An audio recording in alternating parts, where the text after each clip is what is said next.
We acknowledge the traditional custodians of the land, country on which we travel. We pay our respects to the elders who have gone before us and laid the path for us to live and work. We respect those that are present and those we nurture in our future, and we thank them for their care of the land, water and sky.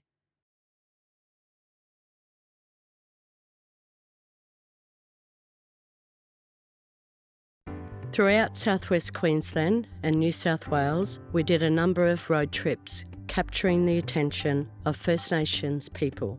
On their country, they described to us their knowledge and their experience of what country looks like historically and what it looks like currently.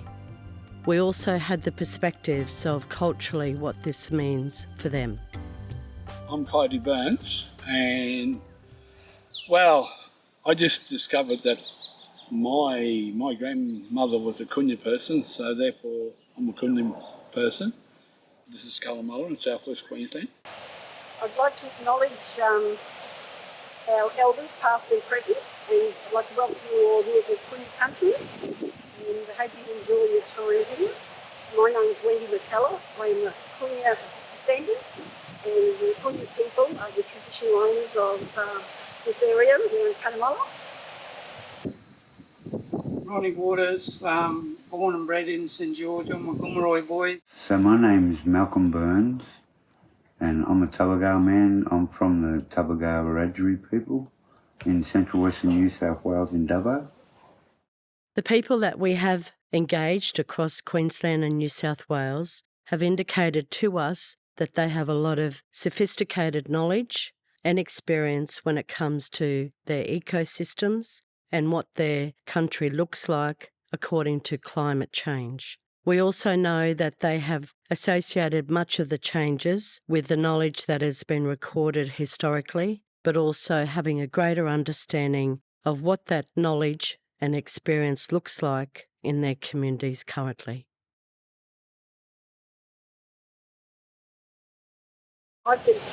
I firmly believe that when they capped the ball drains, that caused a lot of the problems that I believe that why the drought was so long. The river here, like when we was kids, we used to play football there in the river. Here, there was a councillor dug a hole. We used to swim our horses there and, dive and carry on as kids, with the women, because the water was good to swim in. And later on in the years, my eldest daughter was made the Queensland state titles in swimming. We had nowhere to train her but there. So, and, all of this scrub has come in the later years after after they put the levee bank and weir in. Bunya Lake is a natural watercourse that it'd fill up in the floods, and then when the floods had finished, fish would breed in here. And then when the next flood come, it washed fish down the river, flow up here around the bend. They're probably 3 or 4 kilometres, and then back into the river system, and that was a natural way of getting. I don't know how Kaiora got rights to dam it off, but anyway, they dammed it off and started growing cotton here, and they used it for a reserve, like a dam, but the fish had no way of getting out of here, so when they started putting the big pumps in for the irrigation, they drained the river down to a pool, and all the fish that were in here were killed. And that's been happening for years and years. And there's probably another way of why fish stocks were got less and less in our main river system, is because we lost this breeding place, natural breeding place that was there for hundreds of years, before it got dammed off. My opinion, I'll give my opinion. why it's changed since we were kids. They've introduced cotton, the mines that use the water up, all the natural small hobby farms which have got individual bores, so there's no springs feeding the river system. The erosion of the because of the agriculture, they've torn down the trees and loosened all the native plants that held it together, so all the rivers are getting silted up, dirty, and the introduction of carp, European carp. It's a combination of a lot of things. The drought, it affects all comers, whether you're a business person or Aboriginal group. Well, the drought means hard times for everyone on the land. You know, not only on the land, anyone. Drought is hard times. Yeah. Well, coming from generations around this area, and the father and uncles who were drovers, we've seen drought over the years where stock had to be moved from one place to another looking for food. So it affects the town, it affects the people, it affects the rivers. Well, drought to me is something that occurs naturally, which is, we all know what a drought is. There's no water around, there's been no rain, all that sort of stuff. We know all about that. But drought has a number of effects.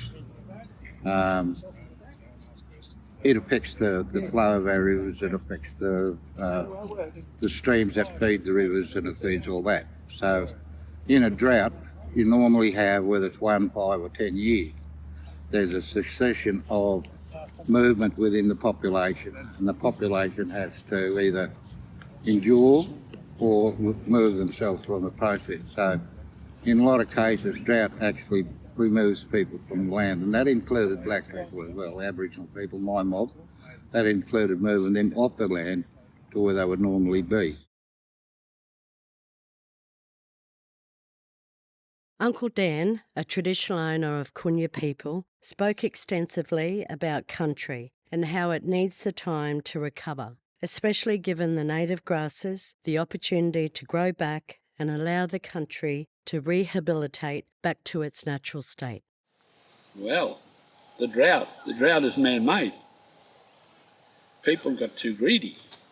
You go back to the old days when the old raisey was just growing wool.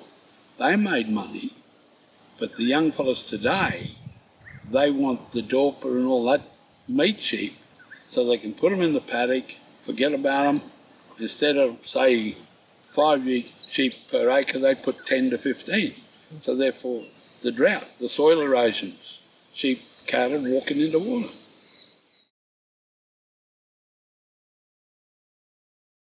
I don't think that we realised that if there was a drought, we wouldn't have realised about it, because that was the life we loved, and and we just knew nothing else. Yeah. It was. I don't think it was. You heard about the drought until it was later on in life. Yeah. Yeah, I've noticed a significant change in the river, particularly because of the long-standing drought that we just come out of in recent years. But we no sooner come out of the drought and we were impacted by flood. So the weather has a big impact on us here because we're river people and our total environment.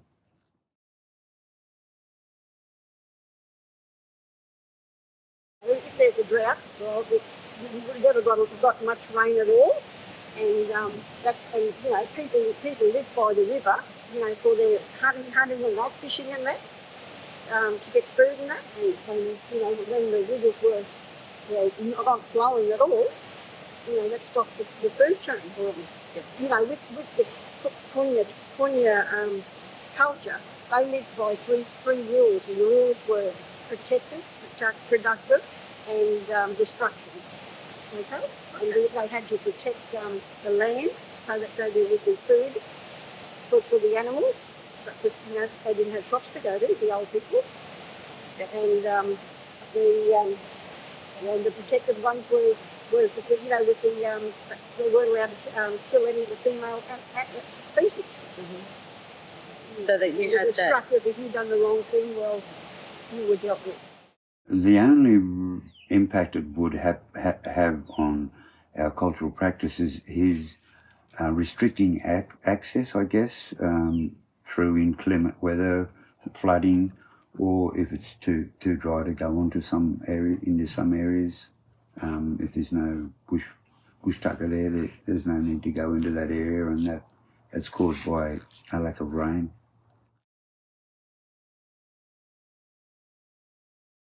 Well, it has changed over time because we can't do the practices. We don't have the old men when we were droving. We don't have the old men today to sit the kids down at the campfire of a night when you drove them and tell stories.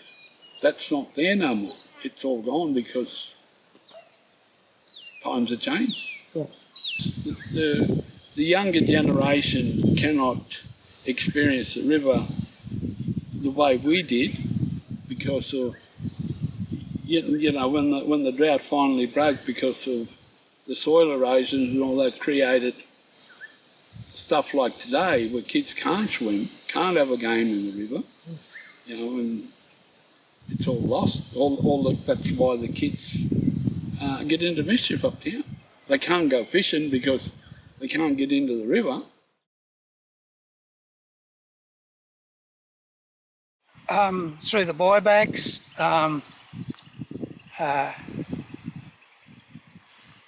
Kaiora got a lot of money to sell their water back to the government, federal government, through the buyback system. We tried to talk to federal government, only Chew, about trying to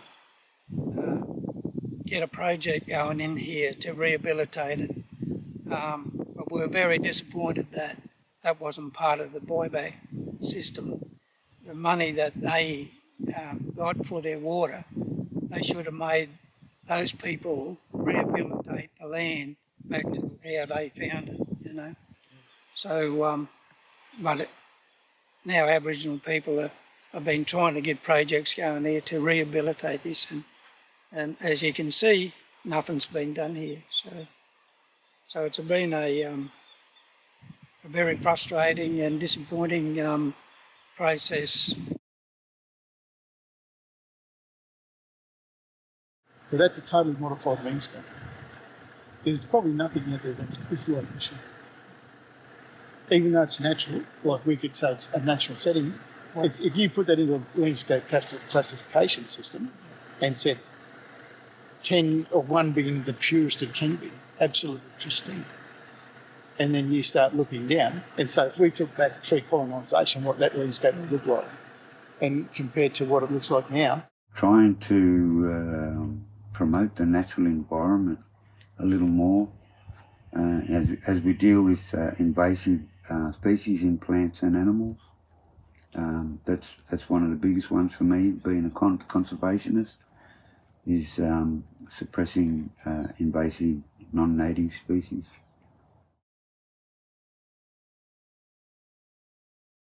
It's with their cotton. So this is what we're left with.